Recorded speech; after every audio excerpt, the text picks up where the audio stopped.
दोस्तों बिहार राज्य की तरफ से काफी वैकेंसी आ रहा है, जैसे बिहार पुलिस हो गया, होमगार्ड हो गया और बहुत सारा वैकेंसी आने वाला है, जैसे बिहार दरोगा, स्नातक स्तर पर आपका बिहार एसएससी और बीपीएससी तो भी आने वाला ही है। लेकिन इसी बीच एक बहुत अच्छा वैकेंसी आया हुआ है, वो है कौन सा, बिहार कर्मचारी चयन आयोग की तरफ से 2 पद के लिए। एक आपका हो गया एसएसओ और दूसरा हो गया बीएसओ। मैं एक चीज बता दूं कि इसमें कंपटीशन बहुत कम है, इसलिए आप आराम से एग्जाम निकाल सकते हैं। साथ में इसमें इंटरव्यू कुछ भी नहीं है, सैलरी बहुत बढ़िया है, मस्त लाइफ हो जाएगा। तो चलिए फिर देखते हैं कि इसकी योग्यता क्या है, सिलेबस क्या है और कैसे तैयारी करें।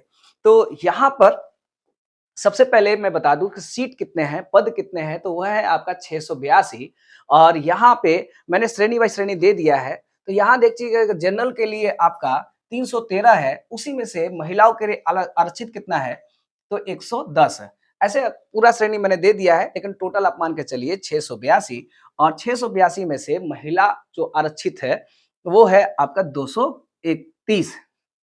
तो भाई महिलाओं के लिए आरक्षित है 231, तो भाई महिला लोग भी खूब भरे और आराम से एग्जाम को निकाले।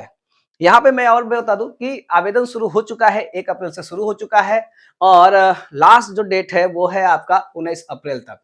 अगर अगर भुगतान नहीं किए हुए हैं तो 21 तारीख तक लास्ट डेट दिया हुआ है, यानी शुल्क भुगतान की अंतिम जो तिथि है 21 अप्रैल तक कर सकते हैं। और परीक्षा कब होगा, तो हो सकता है कि जून जुलाई में हो, लेकिन अभी घोषित नहीं किया गया है, जल्द ही कहा जा रहा है कि सूचित किया जाएगा। आधिकारिक वेबसाइट जो है आपका ये है, आप जाकर देख सकते हैं। अगर मैं बात करूं यहाँ पे योग्यता क्या मांग रहा है, तो योग्यता भैया स्नातक चाहिए, ठीक ना, स्नातक चाहिए, लेकिन 3 विषय होने चाहिए, जैसे कि एक तो आप देख लीजिए अर्थशास्त्र, एक गणित या सांख्यिकी। यहाँ पे एक चीज मैं बता दूं कि जैसे मान लेते हैं कि कोई लोग हिस्ट्री ऑनर्स लेते हैं, है ना, हिस्ट्री ऑनर्स लेते हैं, लेकिन अतिरिक्त सब्जेक्ट में आप इकोनॉमिक्स ले लेते हैं तो आप भर सकते हैं, ठीक है, तब आप भर सकते हैं। या आपने फिजिक्स ऑनर्स किया हुआ है लेकिन अतिरिक्त में आपका मैथ है ना, तब भी आप भर सकते हैं, ठीक है। चलिए आगे आते हैं। यहाँ पे जो उम्र सीमा की बात की जा रही है, तो उसकी उम्र सीमा नापी जाएगी कब से, 1 अगस्त 2024 तक। तो न्यूनतम जो है आपका कितना है, 21 वर्ष है। सभी में देखिए न्यूनतम कितना है, 21, यानी 1 अगस्त 2024 तक आपकी उम्र 21 वर्ष होनी चाहिए, ठीक। अब यहाँ पे बहुत सारे छूट भी होते हैं। अगर मैं बात करूं सामान्य पुरुष, सामान्य वर्ग के अगर हैं, तो उनके लिए भाई 21 से 37 है, यानी मोटा मोटी 21 से 37 आप मान के चलिए। लेकिन इसमें छूट होता है, जैसे कि अगर महिला, जो सामान्य वर्ग के अगर महिला है, ठीक, तो उनका 3 वर्ष का छूट है। अगर पुरुष और महिला ओबीसी और ईबीसी है, तो उनके लिए भी कितना है, 3 वर्ष का छूट है। लेकिन अगर पुरुष और महिला एसटी एससी हैं, तो उनके लिए कितना छूट है, तो लगभग 5 वर्ष का, यानी अंतिम उम्र सीमा कितनी हो जाएगी, 42 वर्ष से अंदर होना चाहिए, ठीक। तो ये आपका आयु सीमा। उसके बाद अगर हम बात करें आवेदन शुल्क कितना लग रहा है, तो सामान्य के लिए, बीसी के लिए, ईबीसी के लिए आपको लगभग 540, और यहाँ पे अन्य राज्य के अगर किसी भी आप कैटेगरी में हैं लेकिन अन्य राज्य से है, बिहार से नहीं है, तो आपका 540 ही लगेगा। लेकिन अगर बिहार राज्य के सभी श्रेणियों की महिलाओं के लिए अगर बात करें, किसी भी श्रेणी में हो, जनरल हो, बीसी हो, किसी भी श्रेणी में है, तो महिलाओं के लिए 135 रुपए लगने वाले हैं। और एससी एसटी और जो फिजिकल विकलांग जो कैटेगरी के होते हैं, उनके लिए लगेगा 135 रुपया। यानी एक मोटा मोटी कह सकते हैं महिलाओं के लिए और एसटी एससी के लिए कितना लगने वाला है, 135। अदर स्टेट और अगर सामान्य वर्ग से हैं तो आपको लगने वाला है कहाँ पे, 540, इतना लगेगा। अगर हम बात करें वेतन का, तो लेवल 7 है इसका, और वेतन आपका वही देख लीजिए 44,900 से 1,42,400 तक पहुंच जाएगा। तो ये वेतन बहुत अच्छा है और अतिरिक्त भत्ते भी दिए जाएंगे। अगला हम बात करें कि चयन प्रक्रिया क्या है, तो देखिए इसमें कहा गया है कि अगर आवेदन 40,000 से नीचे होगा तो सोचा जाएगा कि एग्जाम लिया जाए कि नहीं लिया जाए, लेकिन 40,000 से ऊपर होगा तो एग्जाम लिया जाएगा, और बहुत ऊपर होगा तो 2 चरण में लिया जाएगा। तो मोटा मोटी मान के चलते हैं कि 2 एग्जाम होंगे, एक तो होगा आपका प्रारंभिक परीक्षा, दूसरा होगा मुख्य परीक्षा, और तीसरा होगा दस्तावेज सत्यापन। उसके बाद मेगा सूची बनाई जाएगी, फिर उसके बाद आपको जॉब हाथ में। तो यहाँ पर अगर मैं देखूं कि एग्जाम पैटर्न कैसे है, तो आपने दिया होगा बिहार एसएससी का एग्जाम, है ना, तो बिहार एसएससी अगर आप देखे होंगे तो लगभग सिलेबस लगभग सेम है। यहाँ पे मतलब आपका जीएस का पेपर है, सामान्य अध्ययन का पेपर है और यहाँ देख लीजिए 150 क्वेश्चन है जो 600 नंबर के होंगे। यहाँ पे ऐसे समझिए कि सामान्य अध्ययन जो है 50 नंबर का है और 1 नंबर पे 4 मतलब 1 क्वेश्चन पे 4 नंबर मिल रहा है, तो टोटल कितने हो गए 200। ठीक है? यानी एक प्रश्न पे कितने मिल रहे हैं? तो 4 अंक। यहाँ पे देखिए दूसरा 3 कैटेगरी किया गया है, यानी एक कैटेगरी में आपका हो गया आपका सामान्य अध्ययन, यानी हिस्ट्री, ज्योग्राफी, पॉलिटिकल ये सब आप पढ़ के जा सकते हैं, इकोनॉमिक्स, करंट अफेयर सब इसमें आ जाएगा। उसके बाद हम बात करें दूसरे कैटेगरी में वही है साइंस है और गणित है, यानी यहाँ पे देख लीजिए साइंस जो होता है 25 नंबर का, गणित जो हो जाएगा 25 नंबर का। उसके बाद रीजनिंग होता है, रीजनिंग आपका टोटल 50 नंबर का। तो यहाँ पे देख लीजिए क्वेश्चन टोटल कितने हो गए? तो 150 और अंक कितने हो गए? यानी नंबर कितने मिलेंगे आपको? 600। यहाँ पे माइनस मार्किंग है 1/4 माइनस मार्किंग है, कम से कम आपको 30% लाना होगा। और एक चीज और भी है, समय सीमा जो देख रहे हैं 135 मिनट है, यानी 2 घंटा 15 मिनट आपको दिए जाएंगे।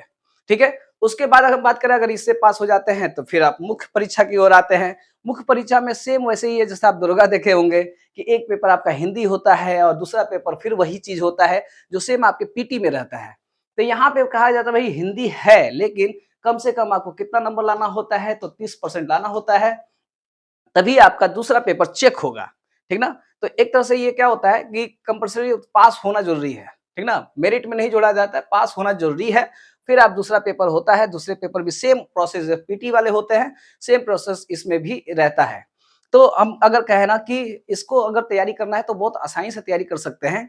बस आप एक रीजनिंग का किताब ले लीजिए और एक लूसेंट का किताब ले लीजिए।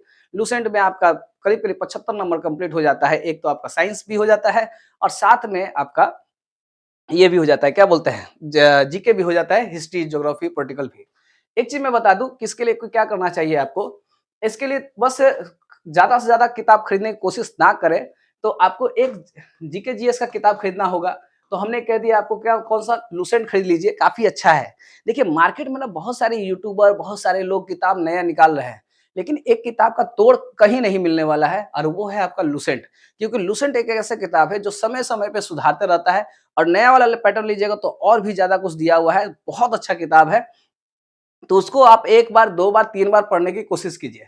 साथ में एक मैथ का किताब ले लीजिए, जो आरएस अग्रवाल हैं वो बहुत अच्छे हैं, शुरू से ही उसी किताब से पढ़कर बहुत लोग तो मास्टर बन गए और अब नया किताब भले निकाल रहे हैं, लेकिन जो आरएस अग्रवाल का किताब है बहुत बेहतर है। सुमित्रा का भी किताब बहुत अच्छा है और एक कोई रीजनिंग का किताब ले लीजिए जो घर पे रोज एक लेसन रोज बनाने की कोशिश कीजिए। यहाँ पे मैं बता दूं कि यहाँ पे रीजनिंग भी आप जब पढ़ते हैं ना, तो एक लेसन को पकड़िए और एक लेसन को आप कम से कम 3 दिन बनाइए, 3 से 4 दिन, और ऐसे ही करते-करते एक 2-3 लेसन ऐसे आप टारगेट कीजिए और कंप्लीट करते जाइए। ठीक है? साथ में अगर मैं बोलूँ कि क्वेश्चन बैंक लिया कीजिए जीएस का, जैसे क्रॉनिकल का आता है या लूसेंट का भी आता है, क्वेश्चन बैंक आता है। उसमें क्या होता है कि 20 से 25 वर्षों से क्वेश्चन पूछे गए हैं, उसी में वो समाहित है और उसी पैटर्न पे क्वेश्चन आते रहते हैं। ठीक है? तो बस उस किताब को आप लेकर आप प्रैक्टिस किया कीजिए। तो मोटा-मोटी आपके पास कितने बुक होने चाहिए? 4 बुक होने चाहिए और ये किसी भी एग्जाम के लिए बाप है ये किताब। अगर आप ये चारों किताब पढ़ लेते हैं, तो दरोगा के लिए भी बहुत बेहतर है। साथ में अब एक चीज आता है प्रैक्टिस। प्रैक्टिस क्या करें और कौन सा सेट ले? तो देखिए मार्केट में प्रैक्टिस सेट बहुत सारे हैं, लेकिन मार्केट के जो प्रैक्टिस सेट होते हैं ना, वो थोड़ा-सा अजीबो-गरीब होते हैं। बहुत ज़्यादा हार्ड क्वेश्चन सेट करते हैं वो, क्योंकि अगर आसान करेंगे तो वो बिकेगा नहीं और हार्ड इतना कर देते हैं कि वो एग्जाम में आता नहीं है। समझे? तो कोई भी आप एक नॉर्मली एक प्रैक्टिस सेट ले लीजिए किसी का भी और बस एक प्रैक्टिस सेट को आप बनाइए और नहीं तो किसी कोचिंग में चले जाइए, किसी कोचिंग में चले जाइए और 10 से 20 लोगों के बीच में दिया कीजिए, जिससे आपको पता चले कि आपकी कितनी मतलब कितना आपने सही कर रहे हैं, कितना आपका क्षमता है, उससे पता चलता है। अब बहुत सारे क्वेश्चन लोग पूछते हैं टाइप करते हुए कि sir online online test series देना चाहिए कि नहीं देना चाहिए? तो देखिए महामूर्खता वाली बात है कि आप 40 क्वेश्चन के लिए, 30 क्वेश्चन के लिए 1 घंटा यूट्यूब पे लाइव देखते हैं। ठीक है? यूट्यूब पे लाइव देखते हैं, वो आपके लिए समय बर्बादी है। उससे अच्छा है कि क्रॉनिकल का क्वेश्चन बैंक मार दीजिए। दूसरा बात कि ऑनलाइन टेस्ट कभी आप जो देते हैं, मान लगता है कि हम बहुत ज़्यादा पढ़ रहे हैं, लेकिन लगता है। लेकिन होता क्या है ना कि आप ऑनलाइन जो टेस्ट देते हैं, वो अकेले रहते हैं और वो उसमें ना आपकी क्षमता पता नहीं चलती है। तो जो कोरोना के पहले जो लोग बच्चे जो थे, जो टेस्ट दे रहे थे, ऑलरेडी जो बैठ के 100 लोगों के बीच में जो दे रहे थे, वो टेस्ट का जो महत्व है, वो बहुत ही बढ़िया है, बहुत ही बेस्ट है। तो कोशिश क्या कीजिए कि आप ऑनलाइन टेस्ट कम दिया कीजिए, क्या कि अब देखिए 200 में 300 में मिल जाता है, तो आप कहते हैं जब 200-300 में मिल गया तो फिर अब देने का क्या ज़रूरत है? मतलब कहीं कोचिंग में जाकर, लेकिन ये बहुत बड़ा मिस्टेक होगा। अगर आप चाहते हैं एग्ज़ाम निकालना तो बस यही कीजिए, बस 3 किताब लीजिए और 1 टेस्ट मारिए। किसी भी कोचिंग में जाकर, आपके आस-पास कोचिंग होगा, वहीं जाकर टेस्ट मारिए, ज़्यादा बेहतर रहेगा। तो चलिए फिर मिलते हैं नए वीडियो में कल।